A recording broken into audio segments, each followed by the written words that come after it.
Let's be real for a moment. Transformation isn't pretty and it isn't comfortable. Everyone likes to talk about the glow up, the success, the new me moment. But guess what? They're not always talking to you about the fire, the part where you have to let go of everything that's familiar, the part where you feel lost, broken, and unsure, the part where it feels like everything is falling apart before it comes together. And that's actually what happens before a glow up. It's not just something boom automatically. And some of the people who may tell you this, they're lying. Or they've gotten exceedingly lucky, and you know what? Let's be happy for them, but let's also be honest and real about what transformation entails, because if we are gonna transform and be better people, we need to be genuine and authentic about it. That means being honest. I don't know about you, but I can talk about my experience with transformation, and it's been far from comfortable. I have lived this. I have walked through the fire, and there were moments when I didn't think I could keep going. Times when I was ready to give up, where everything in me wanted to get underneath a blanket and pretend it wasn't happening.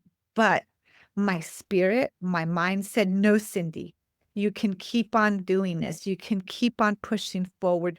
Don't stop. Everything you want is on the other side of this next step.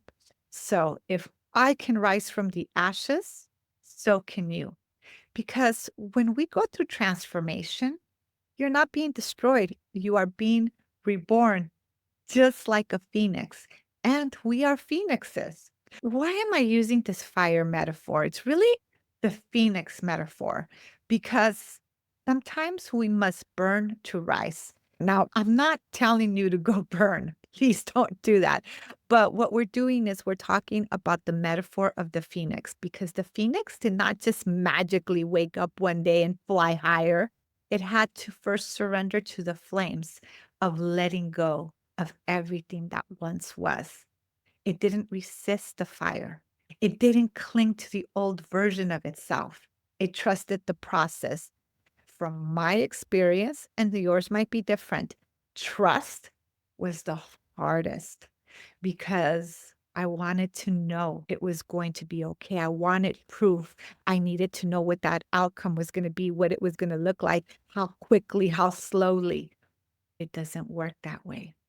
Sometimes you need to trust without knowing, but having certainty that it will all be okay.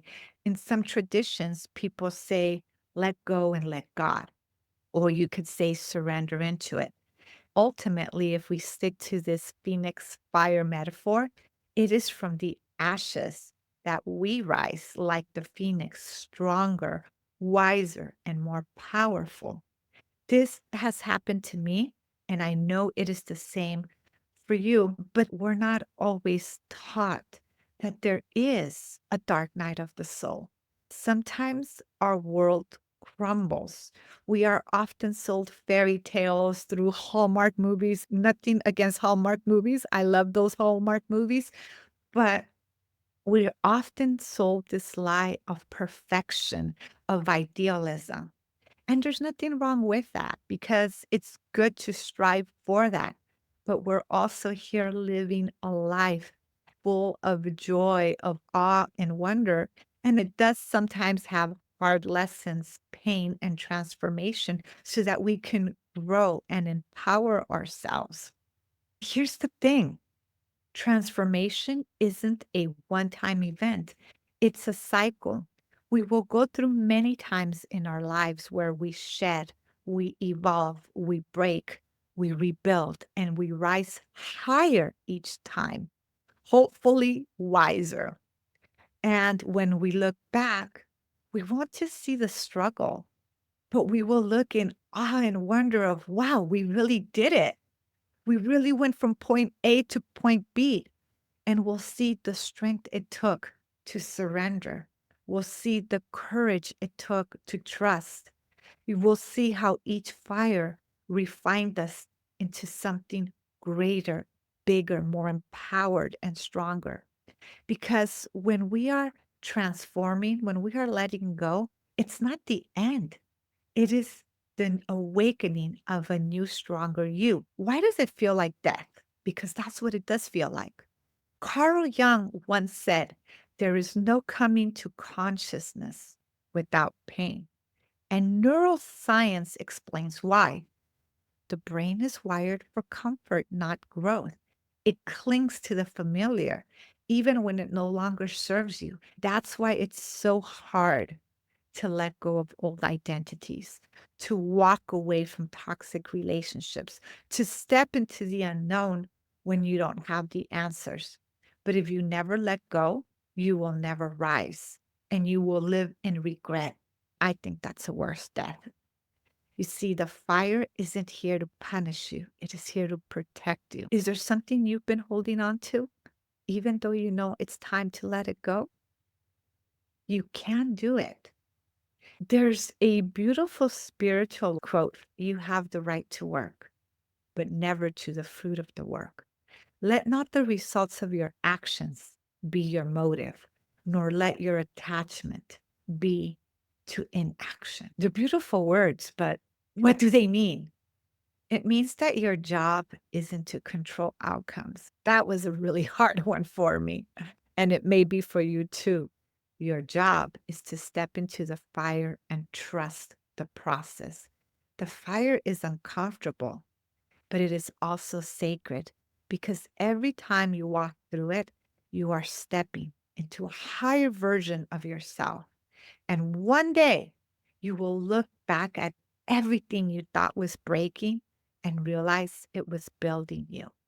Think about it. How many times did you go through a situation that felt like it was the end of the world, but then you had the distance to realize that some things were a blessing in disguise? That's how transformation often works. So, how do we rise again and again? Here are a couple of practical steps. One is to recognize the fire. Transformation doesn't always feel like growth. It often feels like destruction at first. Identify where in your life you are being called to let go. Step two then requires surrendering to the process. Stop resisting the discomfort. It'll only get stronger. Trust me. I'm speaking from personal experience. The more you resist, the more it persists and it becomes harder and harder. Trust what is leaving your life is making space for something greater. The next thing you can do is rewrite your story. Instead of asking, why is this happening to me? Ask, what is this teaching me? You've heard me use this phrase in previous episodes, but it is a powerful practice to have. Ask, what is this teaching me versus why is this happening to me? Now, the next thing you could do is take bold action, whether it's setting a boundary, making a leap, or committing to a new mindset. Whatever it is, choose action over fear because your next level begins with one single step. Tell me, what's one action you can take today to step into your next level of transformation? If you haven't subscribed, please do so. We are here to help each other rise. And I want to thank you for listening to this episode, for being here, for showing up for yourself and for this community. Every time you like, comment, or share this video, you're not just supporting this channel, you're helping grow this space where people can heal, grow, and transform together. Also, I have a lot of resources in the links below that are complimentary and you can download today.